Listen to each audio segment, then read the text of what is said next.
The BBC.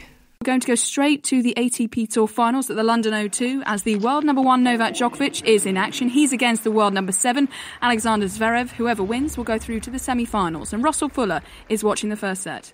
And there's been a phenomenal start by Djokovic, the world number 1. He won the first 7 points of the match, broke the Zverev serve and now leads 4-1 in the opening set. He made a bright start against Daniil Medvedev the other night, but then lost his way spectacularly. Said he was physically struggling as he lost 7 games in a row. No sign of that at the moment. It's only a single break of serve advantage, but Djokovic in control in the early stages, leading by 4 games to 1, with the winners to play Dominic Thiem in the semi-finals tomorrow afternoon. And you can watch that match live on BBC Two right now. Liverpool boss Jurgen Klopp has been addressing the club's mounting injury problems. They've got 8 key players at the moment out due to injury. Plus, key forward Mo Salah is also out of Sunday's match against leaders Leicester after testing positive for COVID whilst on international duty. Nobody here feels, not at all, any kind of self-pityness or whatever. We don't feel sorry for ourselves. It's a situation. In a moment when you get the information, then it's a moment where that hits you really. But a minute later, you are already in the solution process. The Manchester United manager, Ole Gunnar Solskjaer, says football has a big responsibility to tackle the issue of dementia. The death of Nobby Stiles last month has focused attention on what the sport is doing to address the problem. We've seen it close hand with Nobby and Sir Bobby as well, of course, and it's a serious issue. The debate is going, that's good, and progress has to be made. Do we have to adjust training for the kids when they're younger? Football has a big responsibility here as well.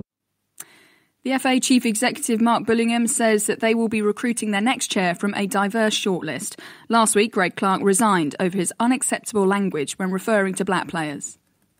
I think it's absolutely critical that we have a diverse shortlist and then we choose the best candidate from that shortlist. I think to do it any other way would be wrong and disrespectful. Well, the RFU Chief Executive Bill Sweeney has criticised comments as to why the sport received higher funding from the government compared to others. Rugby Union were given £135 million of the £300 million rescue package.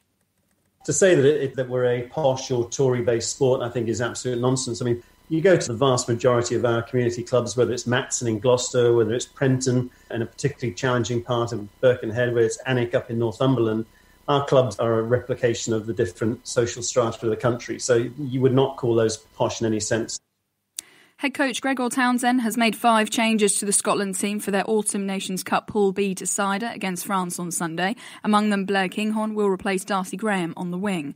Meanwhile, it's been confirmed that Scotland's final group match against Fiji has been cancelled. It's due to the outbreak of coronavirus in the Fiji camp.